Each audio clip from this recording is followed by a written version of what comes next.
Most people believe they have a time problem. They don't. They have an attention problem, and attention is a completely different thing to fix. Here's what almost nobody sits down and actually calculates. Every single person alive gets the same 24 hours, no exceptions, no bonus rounds, no way to purchase more. And yet some people build entire lives, careers, families, and legacies inside that exact same allotment, while others watch years disappear with almost nothing to show for them. The gap was never about the hours. It was always about what happened inside them. Today we're going to walk through 6 specific truths about time that a small number of people genuinely understand and act on, and that almost everyone else nods along with in theory while quietly ignoring in practice. This is a longer session because these truths deserve more than a quick pass. They deserve enough space to actually sink in and change how you move through tomorrow morning. Before we get into the 6 truths themselves, it's worth naming something honestly. None of what follows is complicated or secret information you've never encountered before in some form. The value here isn't in novelty. It's in actually applying what you already, on some level, know to be true, instead of nodding along and returning to exactly the same patterns the moment this video ends. That gap between knowing and actually doing is where almost everyone gets stuck, and it's worth being honest about that gap before we go any further. The first truth is this: time isn't something you manage, it's something you protect. Managing implies you're simply organizing a fixed resource more efficiently. Protecting implies there are active forces constantly trying to take it from you, and there are.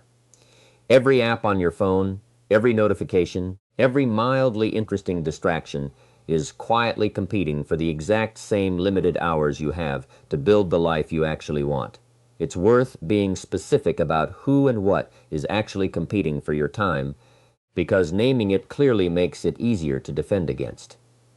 Entire industries are built, quite deliberately, around capturing and holding as much of your attention as technically possible. Not because anyone involved wishes you harm, but because your attention is genuinely valuable, and systems designed to capture it professionally will almost always outcompete your own unaided willpower, unless you build real, deliberate structure against them. Think about how differently you'd treat your time if you genuinely believed people and things were trying to take it, the same way you'd guard a wallet in a crowded street. Most people leave their attention completely unguarded, wide open, available to whoever or whatever shows up first each morning. Then they wonder, at the end of the day, where all their hours went, without ever realizing they never actually decided to give them away. They simply never put up a fence. Protecting your time doesn't mean becoming rigid or joyless. It means being conscious, on purpose, about what gets access to your best hours and what doesn't. It means treating your morning the way you'd treat a locked room, deciding in advance exactly who and what is allowed inside before the day has a chance to decide for you. There's a specific reason. Mornings deserve special protection more than any other stretch of the day. Your capacity for focused, high-quality thinking is not evenly distributed across 16 waking hours. For most people, it's genuinely highest in the first few hours after waking, before the accumulated small decisions and interruptions of the day have worn down that initial clarity. Spending that specific window on your most important work, before anything else gets a chance to claim it, is one of the highest leverage decisions available to almost anyone, regardless of their particular schedule or circumstances. The second truth is this: attention is the actual currency being spent, not time itself. You can be physically present for 8 hours and mentally present for maybe 40 minutes of it, scattered across the day in tiny fragments, interrupted by everything else competing for your focus. Those other 7 hours and 20 minutes technically happened, but almost nothing meaningful was built inside them. This explains something that confuses a lot of people. 2 individuals can work the exact same number of hours in a week and produce wildly different results, not because one is smarter or more talented, but because one of them was spending focused, undivided attention during those hours, while the other was spending fragmented, half-present attention that technically filled the same calendar blocks without ever producing the same depth of output. If attention is the real currency, then the goal isn't simply finding more hours in the day. Most people who feel behind don't actually need more hours. They need to stop bleeding the attention they already have across a dozen half-finished tabs, conversations, and distractions running simultaneously in the background of everything they do. There's a specific cost to this kind of fragmented attention that goes beyond simply feeling scattered. Every time your focus shifts from one task to another, there's a genuine cost paid in the transition itself, a period where your mind is still partially processing the previous task while attempting to engage with the new one. Do this dozens of times throughout a single day, and a meaningful portion of your total available attention is spent entirely on these invisible transitions, producing nothing, simply because the switching itself was never accounted for as a real cost. The third truth is this: small leaks sink real ships, and time works exactly the same way. Nobody's best years get destroyed by one single catastrophic decision. They get quietly eroded by dozens of small, seemingly harmless leaks that nobody bothers to patch, because each one by itself looks too small to matter. This is precisely why the small leaks are so much more dangerous than a single obvious mistake would be. A single large mistake tends to get noticed and addressed relatively quickly, precisely because it's visible and uncomfortable enough to demand attention. A pattern of tiny leaks never crosses that threshold of obvious discomfort. Each individual instance is genuinely too small to trigger any real concern, which is exactly the property that allows the pattern to continue undisturbed for months or years, doing far more cumulative damage than the single dramatic mistake ever could. Picture a boat with 6 or 7 pinhole leaks, none of them individually alarming. A sailor glancing at any single leak would reasonably conclude it's nothing to worry about. But 6 or 7 of those tiny, individually dismissible leaks, running continuously for months, will eventually sink a boat just as completely as one large gash would, only slower, and with far less warning before it happens. Your days work the same way. 15 minutes here scrolling without intention. 20 minutes there re-explaining a decision nobody needed explained. An extra hour most evenings consuming content that neither rests nor teaches you anything. None of these feel dangerous in the moment. Add them up across a year, though, and you're looking at hundreds of hours, entire unlived chapters of the life you say you want, quietly drained away, one unremarkable leak at a time. The fix isn't a single dramatic overhaul. It's an honest, unflinching audit. For 1 week, actually track where your hours go, not where you assume they go. Most people are stunned by the gap between their assumption and the reality once they actually look. That gap is usually exactly where your extra life has been quietly leaking out the whole time. It's worth being specific about why people avoid doing this audit, even though it's genuinely simple and quick. There's a real fear, mostly unconscious, of what the tracking might reveal. Discovering exactly how many hours a week disappear into low-value activity can feel uncomfortable, even a little embarrassing. But that discomfort is precisely the signal that the audit is working. The number that makes you wince slightly when you see it, written down, is usually the most useful number you'll encounter all month, precisely because it's finally visible instead of quietly hidden inside a day that felt busy without ever being examined closely. The fourth truth is this: direction matters more than speed, and confusing the two costs people years. Someone moving quickly in the wrong direction isn't actually ahead of someone moving slowly in the right one. They're simply further from where they actually wanted to end up, and moving there faster. This confusion is especially easy to fall into because speed is so much more visible and immediately rewarding than direction. Working long hours, staying constantly busy, and producing a high volume of visible activity all generate quick, tangible feedback and social recognition. Verifying that the direction itself is correct is slower, quieter, and often produces no visible reward at all in the short term. Which is exactly why so many genuinely hard-working people end up moving very quickly toward a destination they never actually wanted to reach. This shows up constantly in ordinary life. Someone works punishing hours climbing a ladder for a decade, only to eventually realize the ladder was leaning against a wall they never actually wanted to reach the top of. All that speed, all that visible busyness, produced enormous motion and very little genuine progress, because nobody stopped early enough to check whether the direction itself was correct before pouring years of effort into it. A simple but uncomfortable question worth asking regularly. If I keep moving exactly the way I'm moving right now, at this exact pace, in this exact direction, will I actually arrive somewhere I want to be? If the honest answer is no, more speed only gets you to the wrong place faster. The fix isn't working harder in that moment. It's stopping long enough to correct the direction first, uncomfortable as that pause feels when you're already in motion. There's a specific reason people avoid asking this question as often as they should. Stopping to check direction feels, in the moment, like a loss of momentum, and momentum feels good, regardless of where it's actually taking you. But momentum in the wrong direction isn't an asset. It's a liability that compounds the longer it goes unchecked, since every additional unit of speed simply increases the eventual cost of correcting course later. A brief, deliberate pause to verify direction is almost always cheaper than the alternative of discovering the mistake. Years further down a road you never actually wanted to be on. The fifth truth is this. Consistency quietly outperforms intensity almost every single time, even though intensity is what actually gets celebrated and remembered. A single heroic, all-night effort feels impressive and produces a great story.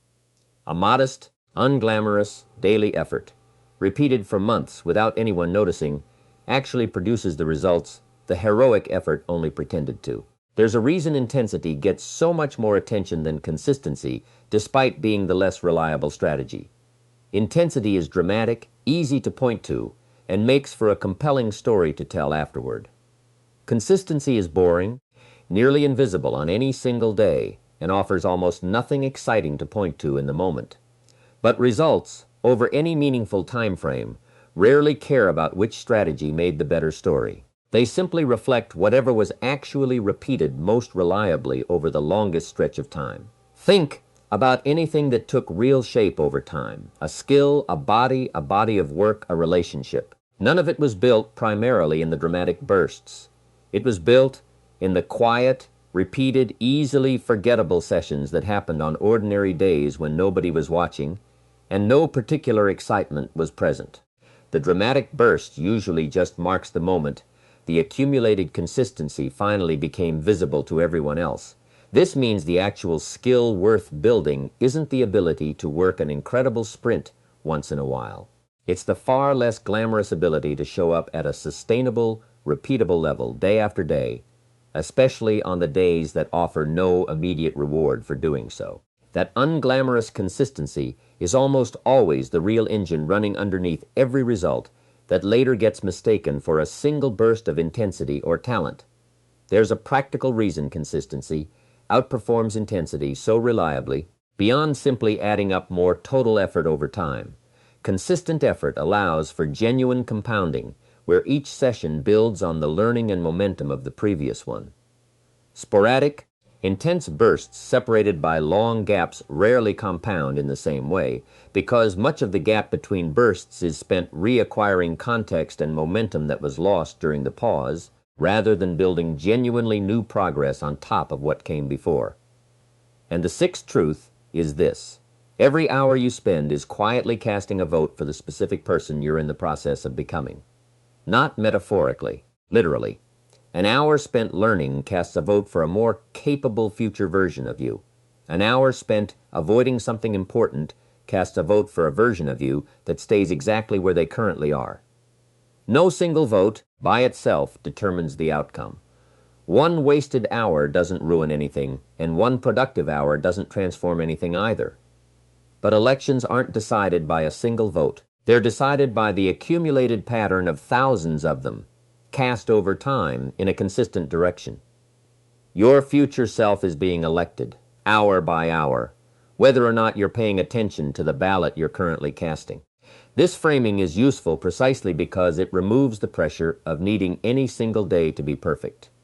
A single poorly spent afternoon isn't a catastrophe under this framing. It's simply one vote among thousands, easily outweighed by a consistent overall pattern in the right direction.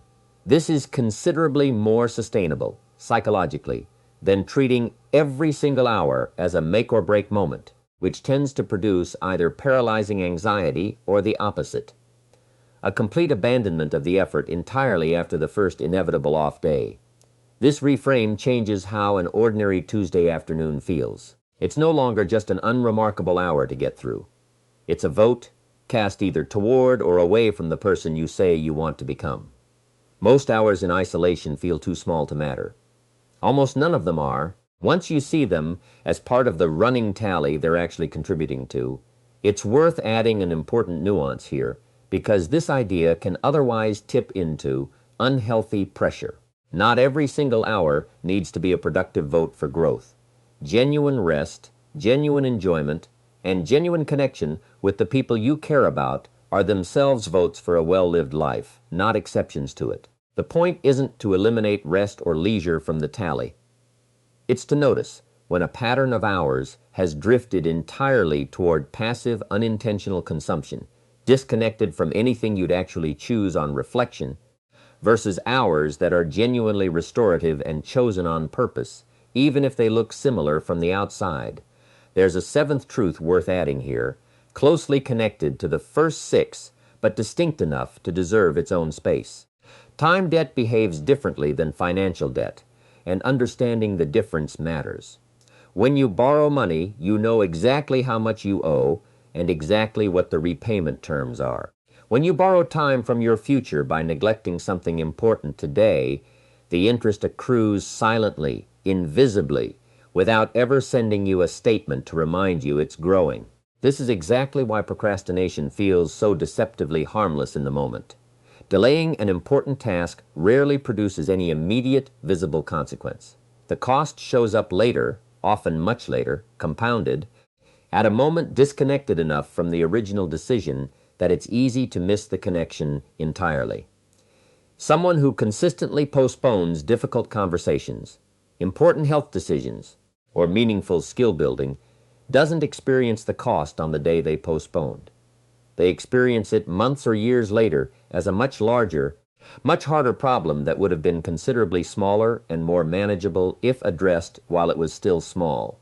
Recognizing this pattern changes how postponement actually feels.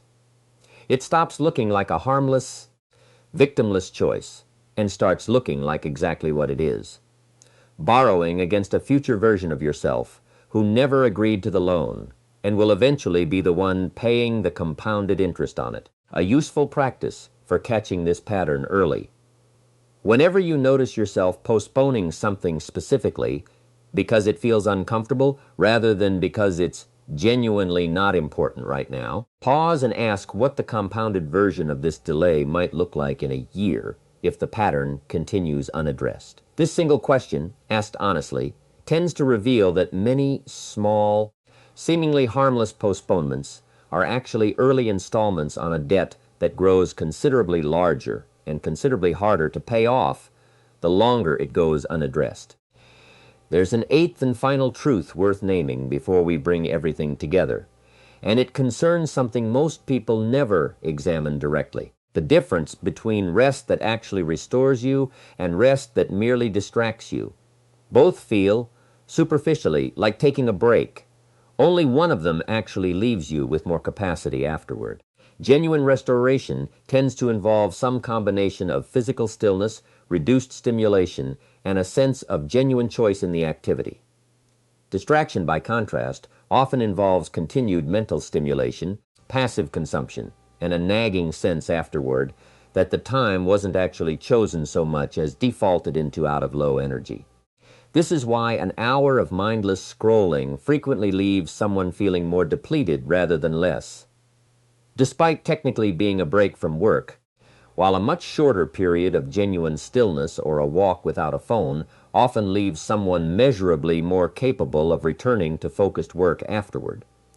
Learning to tell these two apart and deliberately choosing genuine restoration over mere distraction when an actual break is needed is one of the more overlooked skills on this entire list, precisely because both options masquerade under the same label of taking a break, while only one of them actually delivers what that label promises. A simple test worth applying the next time you're deciding how to spend a genuine break. Ask whether you're choosing this specific activity because you actually want it, or because it's simply the lowest effort option available in the moment. Genuine restoration is usually chosen deliberately, even if it takes slightly more initial effort to begin, like stepping outside or picking up an actual book. Mere distraction is usually defaulted into, requiring no decision at all, simply the path of least resistance sitting closest at hand. So let's bring these 8 truths together, because on their own, they're just interesting observations. Together, they form something considerably more useful. Protect your time the way you'd protect anything genuinely valuable, because the world is not neutral about taking it from you. Spend your attention deliberately, since attention, not raw hours, is the real currency being drawn down every single day.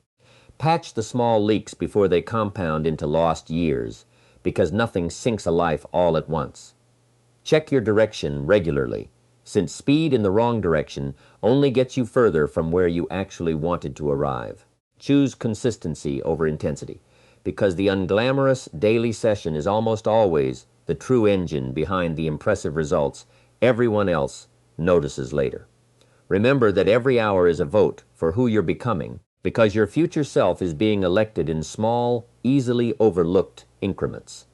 Recognize that postponement is quiet, compounding debt, not a harmless pause, and learn to tell genuine restoration apart from mere distraction, so your rest actually leaves you with more capacity instead of less.